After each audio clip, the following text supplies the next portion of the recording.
শান্ত স্নিগ্ধ বহমান নদীর হালকা স্রোতের শব্দ, পড়ন্ত বিকালে সূর্যাস্তের লাল রঙের আভা, ঘন জঙ্গলের মধ্যে জিপ সাফারির এক রোমাঞ্চকর অনুভূতি এবং দূর দূরান্ত অবধি বিস্তীর্ণ চা বাগান, এসবই হলো ডুয়ার্সের মূল বৈশিষ্ট্য। এর আগের পর্বের ভিডিওগুলোতে আপনারা দেখেছিলেন আমরা ডুয়ার্সের জঙ্গলে জঙ্গলে ঘুরে বেরিয়েছিলাম আর আমাদের অর্জন করা রোমাঞ্চকর অভিজ্ঞতার গল্প আপনাদের সাথে শেয়ার করেছিলাম।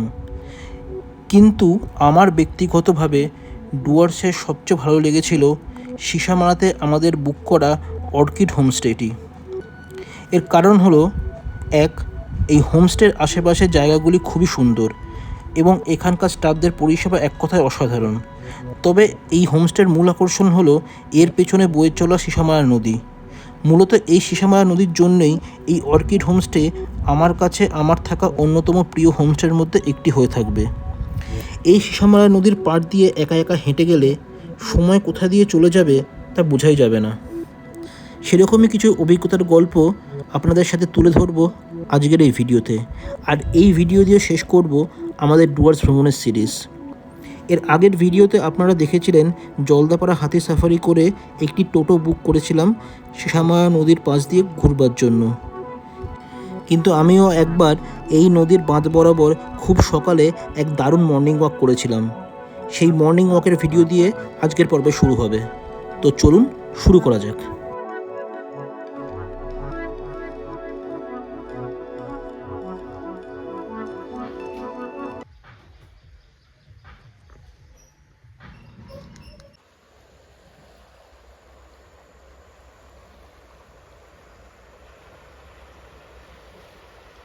Good morning from Sisamara.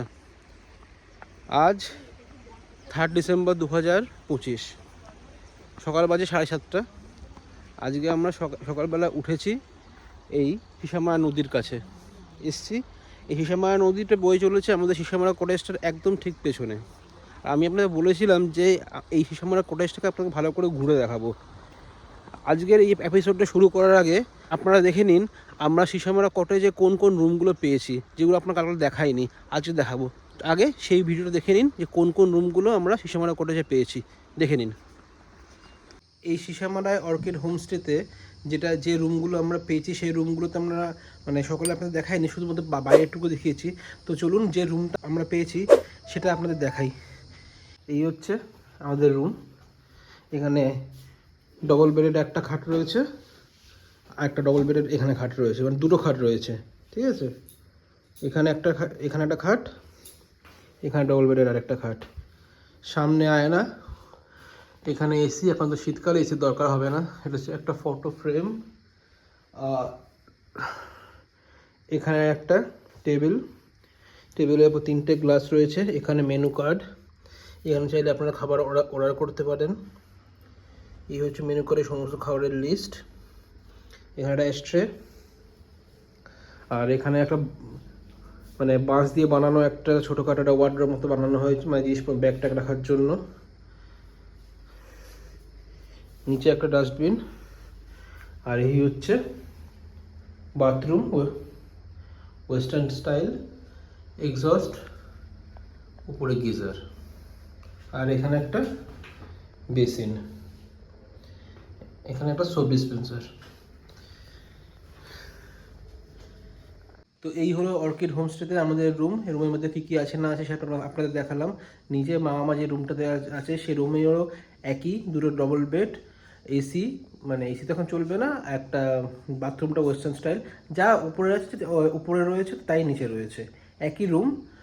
আর এই রুমের সম্পর্কে যাবতীয় ডিসক্রিপশান, এই রুমের ট্যারিফ কত, প্রতিটা রুমের ভাড়া কত, প্যাকেজে নিলে কত হবে, প্যাকেজে না নিলে কত হবে, আলাকাটা যদি খাবার খেতে চান তার কত রেট হতে পারে পার ডে পার পারসন, সব কিছু এই ভিডিওর ডিসক্রিপশন বক্সে আমি দিয়ে দিচ্ছি, একবার দেখে নেবেন। দেখলেন আপনারা আমরা কোন কোন রুমগুলো পেয়ে এলাম এই সিসামারা কটেজে। তো আজকে সকাল 7:30টার সময় আমরা বেরিয়েছি সিসামারা কটেজের পেছনটায়, যেখান দিয়ে এই সিসামারা নদীটা বয়ে চলেছে, তার আশেপাশে এর ঘুরে দেখানোর জন্য। তা আজ যদি আমি আপনাদের খুঁটিয়ে এই জায়গাটাতে আপনাদের এক্সপ্লোর করাই, তাহলে এই সিসামারাকে নিয়েই একটা পুরো এপিসোড হয়ে যাবে। যদি সম্ভব হয় একটা পুরো এপিসোড বানানোর চেষ্টা করবো, আমি জানি না কতটা সম্ভব হবে।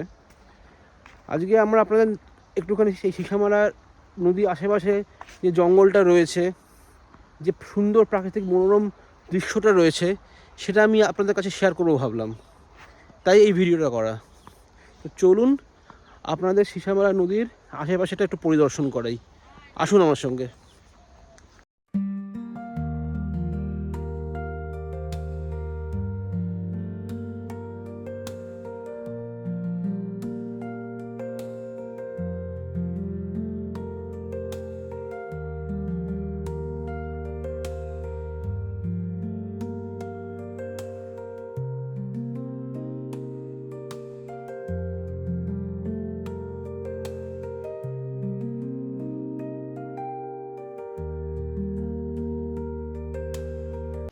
স্থানীয় লোকেরা বলছেন যে এই সিসামারা নদীটা এখন তোরসা নদী হয়ে গেছে, তবে যা তোরসা নদী বলি বা সিসামারা নদী বলি, এখন এই নদীর জল আগের থেকে অনেক বেড়ে গেছে।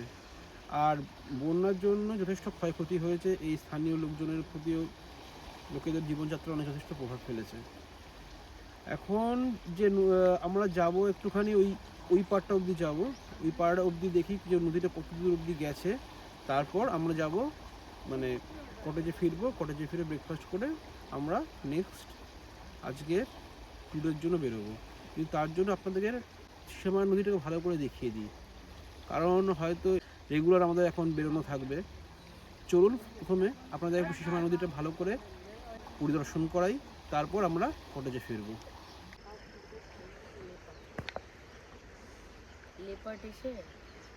তো চলুন আপনাদের এই সিসামারা নদীর কাছে একটু আপনাদের নিয়ে যাই, কেমন লাগছে এখান থেকে সিসামারা নদীটাকে দেখতে। এখন হালকা স্রোত আছে আর জলের কলকল শব্দ পাওয়া যাচ্ছে, দেখে নিন।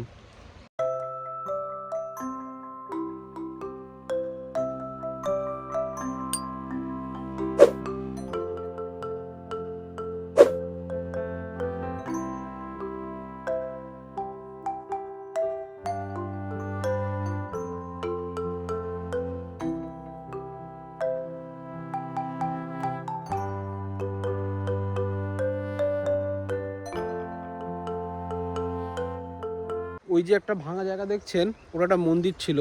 এই সাম্প্রতিক বন্যাতে ওই মন্দিরটা ভেঙে যায়, এখন মন্দির ওই ভগ্নাবশেষটা ওই নদীর মাঝখানেই পড়ে রয়েছে। খুব বাজে লাগলো ওই মন্দিরটা ভেঙে যেতে দেখে, এত সুন্দর একটা মন্দির ছিল, স্থানীয় লোকেরা যা বললো। আজকে সেই মন্দিরটা পুরো ভগ্নপ্রায়, জাস্ট একটুখানি বেরিয়ে রয়েছে।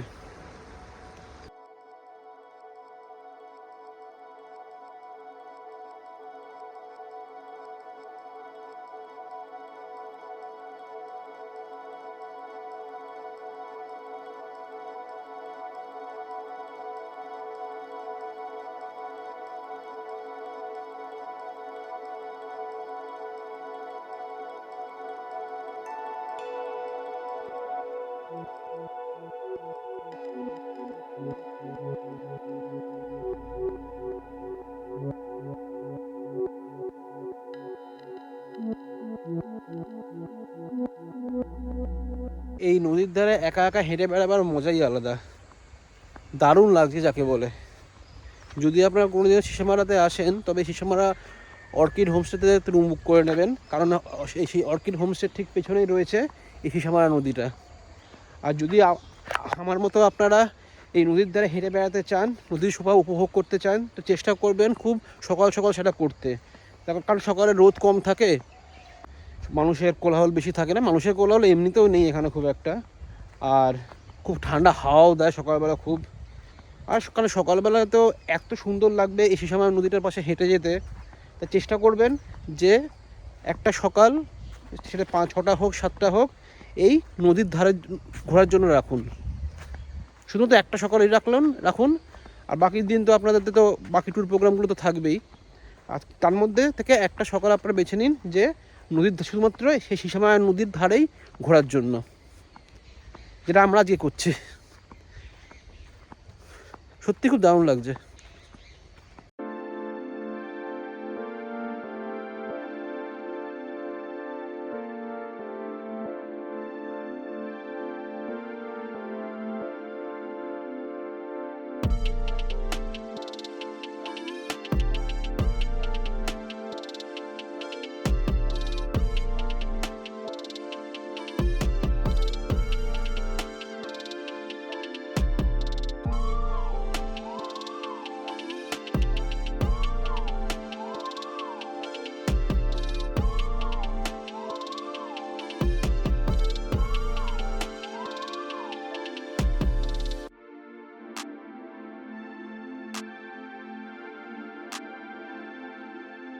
তো একটা হাঁটলাম, ওইখানটা ওই অবধি গেছিলাম।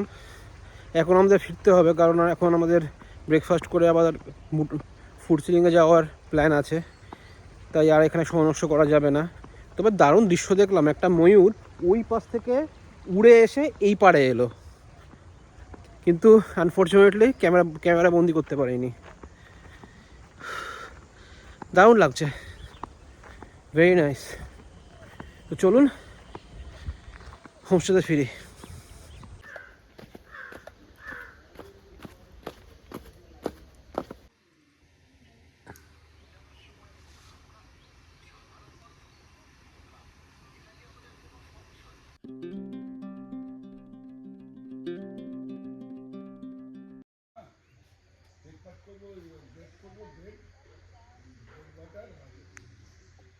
তো এখন আমরা পৌঁছলাম আমাদের অর্কিড হোমস্টেতে।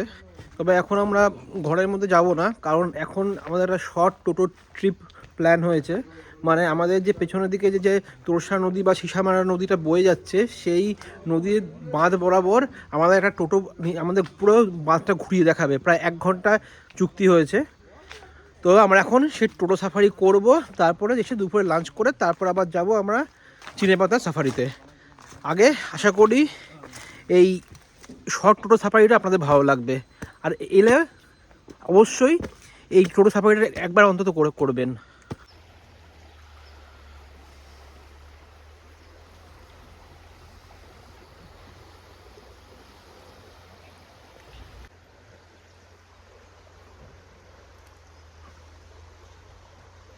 এর আগের দিন আমি দেখিয়েছিলাম যে আমি সকালবেলা উঠে এই নদীর বাঁধ বরাবর হেঁটে হেঁটে যাচ্ছিলাম, আজ টোটো করে যাব। দেখি কেমন লাগে আজকে সাফারিটা, মানে সাফারিতে নয়, ছোট একটা নদী বরাবর টোটো সফর যাকে বলে। তো করুন আমার সঙ্গে আজকে টোটো সফর।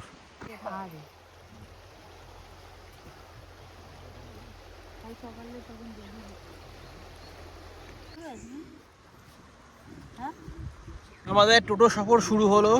এখন যাব পুরো বাঁধটা ঘুরবো, আর বাঁধটা ঘুরে আবার অর্কিড হোমস্টেতে ফিরে আসবো। প্রায় 1 ঘন্টা সময় আছে হাতে, দেখি কেমন হয় এই ছোটোখাটো টোটো সফর সিসামারা নদীর পাশ দিয়ে।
সিসামারা বা তোরসা নদীর পাশ দিয়ে যে টোটো আস্তে আস্তে দুলতে চলেছে, এটাই সবচেয়ে খুব ভালো লাগছে।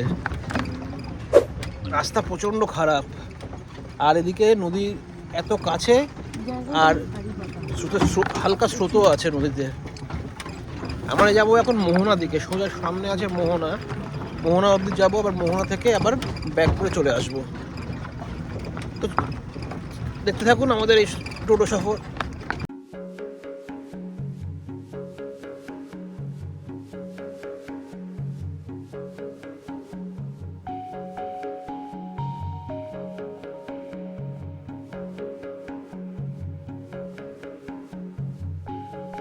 যে জায়গাটা দেখলেন সেখানে আগে নদী ছিল, এখন নদী একদম অনেক পিছনে চলে গেছে, এই জায়গাটা পুরো চড়া হয়ে গেছে।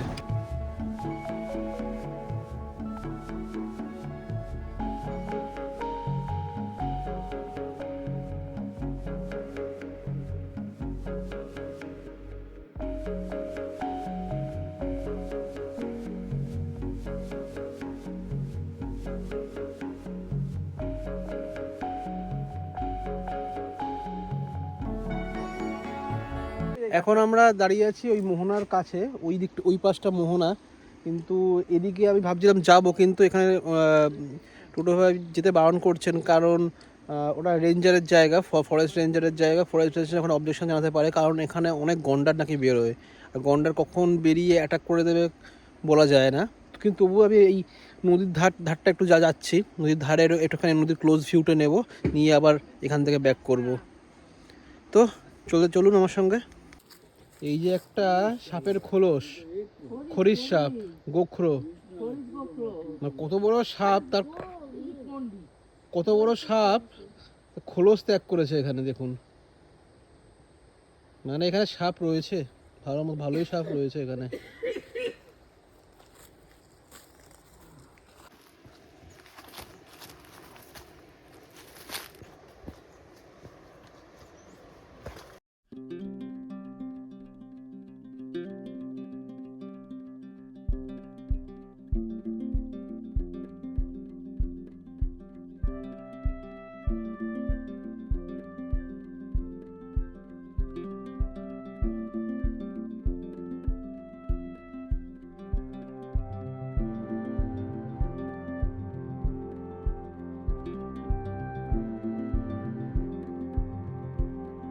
টোটো সফর শেষ হলো, এখন আমরা যাচ্ছি আমাদের সিসামারা হোমস্টের কাছে।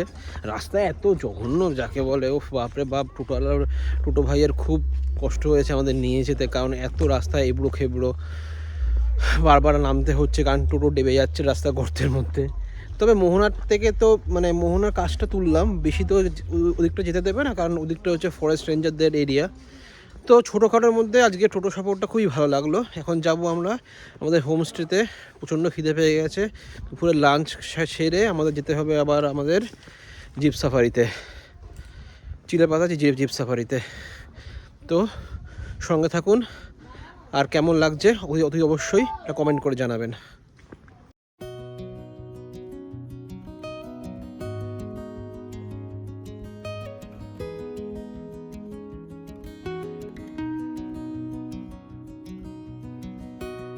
অর্কিড হোমস্টেতে ফিরে এসে দুপুরের লাঞ্চ সেরে আমরা গিয়েছিলাম চিলেপাতা zip সাফারিতে।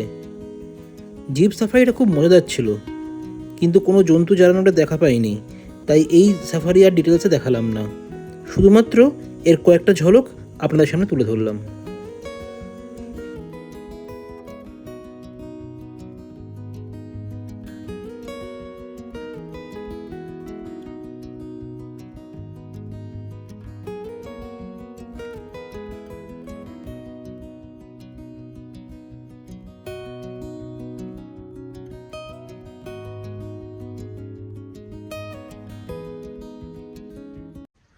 Good morning from Dooars, day 4। আজকে আমাদের চেক আউটের পালা। আজকে আমরা ডুয়ার্স থেকে বেরিয়ে যাবো টেন্ডাবঙ্গে। মানে আজকে আমরা অর্কিড হোমস্টেটা ছেড়ে দিচ্ছি, কিন্তু চলে আসবে আমাদের এখনই গাড়ি। তার আগে আমাদের ব্রেকফাস্ট করব, ব্রেকফাস্ট দিয়ে দিয়েছে টেবিলে। এই অর্কিড হোমস্টেটা আপনাদের ঘুরে দেখালাম, আর নিশ্চয়ই আপনাদের খুব ভালো লাগবে যদি আপনারা এখানে ঘুরতে আসেন। আর আমি এনার যে মালিক দেবাশিস বাবুর সঙ্গে একবার কথা বলবো, আপনাদের সঙ্গে পরিচয় করিয়ে দেবো। ওনার মুখ থেকে শুনে নিন এই হোটেল বা এই অর্কিড হোমস্টেটা কেমন, এখানকার ব্যবস্থা কেমন, এখানে এলে আপনারা কোন কোন ঘরে থাকতে পারবেন, সে সম্পর্কিত যাবতীয় ইনফরমেশান। তার আগে একটুখানি ব্রেকফাস্টটা সেরে নিই। ব্রেকফাস্ট সেরে আমি এখানকার মালিকের সাথে আপনাদের পরিচয় করিয়ে দেবো।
ডুয়ার্সের এই সিসামারা অর্কিড হোমস্টেতে পরিবার বা বন্ধুবান্ধবের সঙ্গে দুদিনের জন্য আরামসে একটা ছুটি কাটিয়ে যেতে পারেন। এখানে এলে এই প্রকৃতির সবুজ খোলামেলা পরিবেশের মাঝখানে নিজেকে এক নতুনভাবে আবিষ্কার করতে পারবেন। সমস্ত ক্লান্তি, সমস্ত স্ট্রেস, সমস্ত চিন্তা যেন কোথায় উবে যাবে, মানে আপনি ভাবতেই পারবেন না, টেরই পাবেন না। তাই আমি সাজেস্ট করব, যদি কোনো দিনও সিসামারাতে আসেন, এই অর্কিড হোমস্টের সমস্ত phone number, booking number, room rent সব দেওয়া রয়েছে এই ডেসক্রিপশন বক্সে। একবার এখানে এসে যোগাযোগ করতে পারেন। আর এনার যে মালিক দেবাশিস বাবুর সঙ্গে আমি একবার কথা বলিয়ে দেবো এই আপনাদের সঙ্গে এই ভিডিওতে। তাছাড়া এখানকার সমস্ত মানে সার্ভিস ভালো, খাওয়া দাওয়া ভালো, সমস্ত খাওয়া দাওয়া যাকে বলে ঘরোয়া খাওয়া দাওয়া। যখন যেটা বলবেন, হ্যাঁ একটু আগে থেকে বলে দেবেন, যাতে অ্যারেঞ্জের জন্য মানে জিনিসপত্রগুলো তো বাজার থেকে আনতে হবে, আগে থেকে বলে রাখলে ওনাদের পক্ষে সুবিধা হবে, যাতে সময় মতো আপনাদের সার্ভ করতে পারে।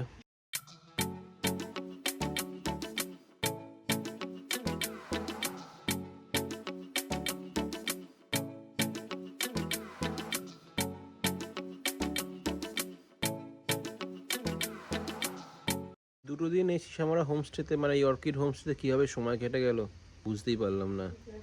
আমার এই হোমস্টেতে আরেকবার আসার ইচ্ছা রইল। যদি ভবিষ্যতে আসি, বন্ধু বান্ধবের সঙ্গেই হোক বা পরিবারের সঙ্গেই হোক, আমি এই হোমস্টেতেই উঠব। আর এই হোমস্টেতে উঠেই আমি আবার যাব এই সিসামারা নদীর কাছে এই ভোরবেলা মর্নিং ওয়াক করতে। ওটা তো আমার দারুণ লেগেছে, এখনকার অব দি বেস্ট মানে এই ট্যুরে। হাতি সাফারি, জিপ সাফারি তো আছেই, ওটা তো কমন জিনিস, কিন্তু ভোরবেলা উঠে এই অর্কিড হোমস্টের পেছনে এই সিসামারা নদীর পাশ দিয়ে যে একটা মর্নিং ওয়াক যেটা করেছিলাম, সেটা মানে রিফ্রেশিং যাকে বলে, দুর্দান্ত লেগেছে। ভেবেছিলাম আরেকবার যাবো। আজকে সকালে উঠবো তাড়াতাড়ি, কিন্তু উঠতে পারলাম না। আজকে আমাদের বেরোনোর তাড়া ছিল, 8:30টায় আমাদের গাড়ি চলে আসবে। আমার সত্যি বলছি, এই হোমস্টেটা সত্যি খুব ভালো লেগেছে। তবে হ্যাঁ, একটা কথা বলে রাখলাম যে এটা কোনো পেড প্রমোশন নয়, আমাকে কোনো টাকা দেয়নি এটা।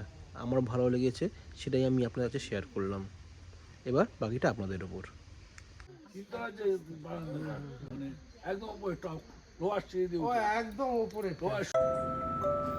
এর নাম হলো বাঘা।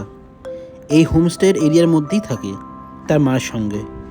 প্রথম দিন এর সঙ্গে আমার দারুণ ভাব জমে উঠেছিল, আমিও এর সঙ্গে দারুণ খেলায় মেতে উঠেছিলাম। এর মায়ের দেখভাল এই হোমস্টের ম্যানেজার দেবাশিসবাবু খুব ভালোভাবে যত্নের সাথে করছেন, তাই এদের কোনো অসুবিধাই নেই এখানে থাকতে।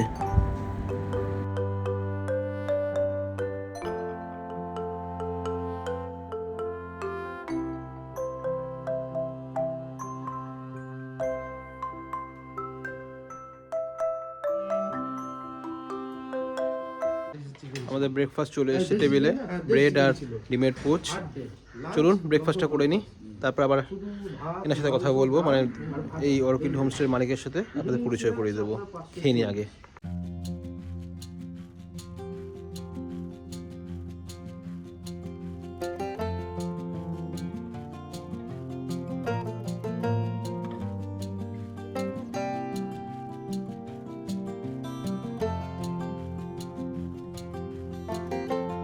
তো আমাদের এখন চেক আউট করার পালা অর্কিড হোমস্টে থেকে।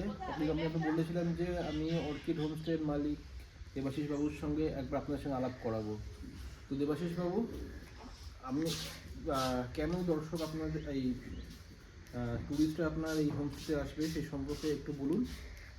আর এখানে আপনাদের কী কী বিশেষত্ব রয়েছে, কী কী সুযোগ সুবিধা তারা পেতে পারে। অবশ্যই।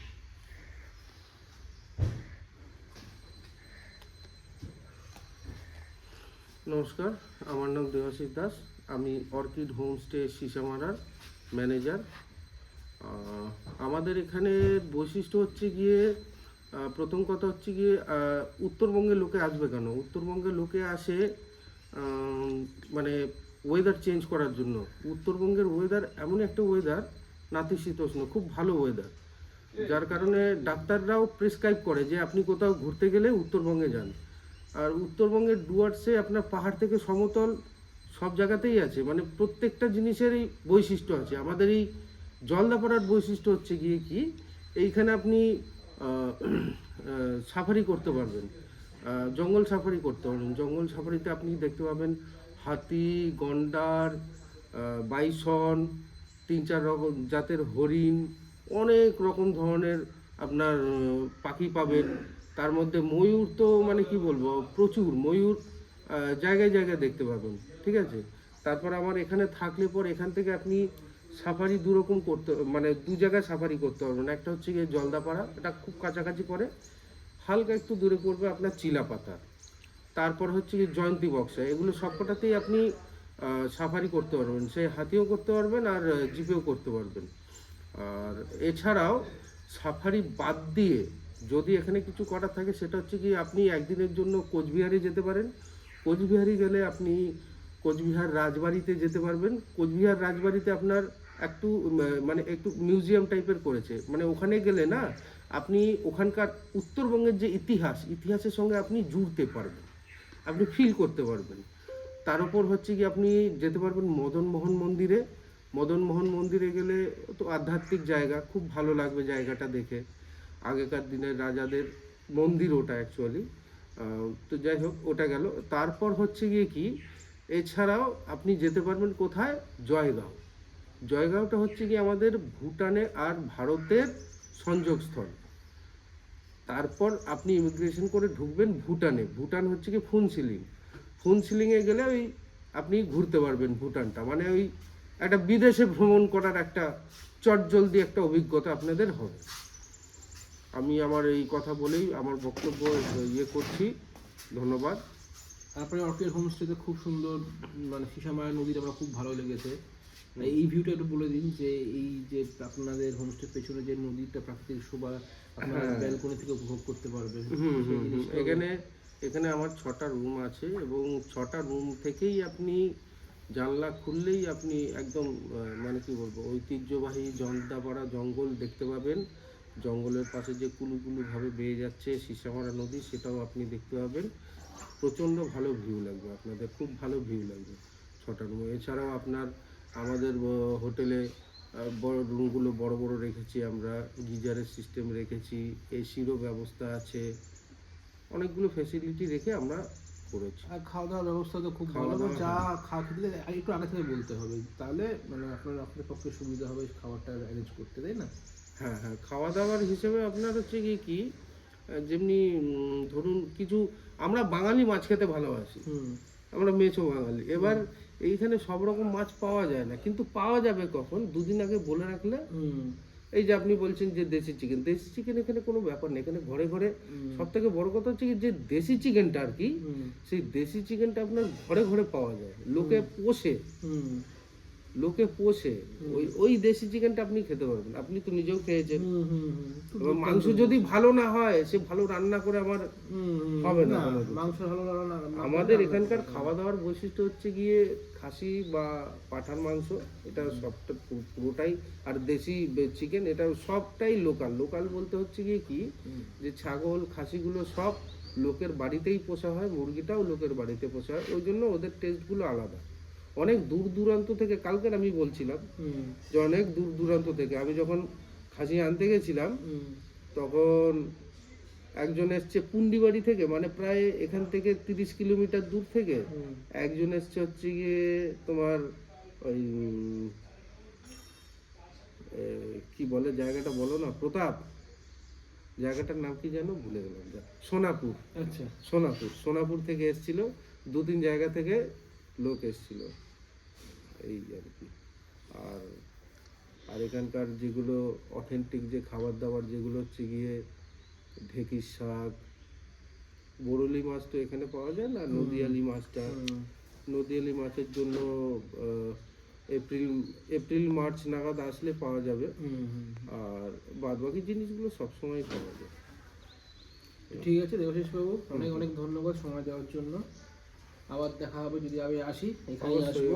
অবশ্যই ফোন নাম্বারে ফোনে যোগাযোগ থাকবেই। হ্যাঁ, তো এলাম তাহলে। থ্যাংক ইউ, সুন্দর সার্ভিস পেয়েছি। ওকে।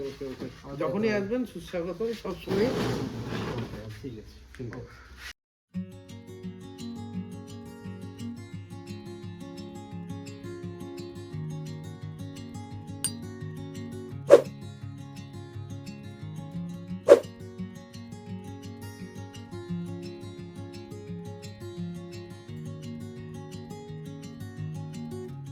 তো সিসামারা হোমস্টে থেকে বিদায় জানিয়ে আমাদের নতুন সফর হলো এবার পাহাড়ের দিকে।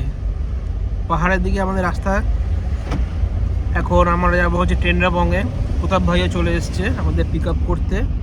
তো এখন কালিম্পংয়ে যাচ্ছি আমরা, টেন্ডাবং অফবিট জায়গা। মিনিমাম 4 ঘন্টা মতো লেগে যাবে। চালছায় গিয়ে গাড়ি পাল্টানো হবে, প্রতাপ ভাই ওখান থেকে চলে যাবে, অন্য একজন আসবেন। তারপরে ওখান থেকে আমাদের আবার ওখান থেকে শুরু হবে কালিম্পং যাত্রা। তর্কির হোমস্টে কেমন লাগলো, কেমন ঘোরালাম অবশ্যই কমেন্ট করে জানাবেন। কেমন আপনাদের এই 2 দিন ঘোরালাম। আগে ভিডিওগুলো তো নিশ্চয়ই দেখবেন, আর দেখেছেনও অলরেডি। তো আজকে বাই বাই ডুয়ার্স।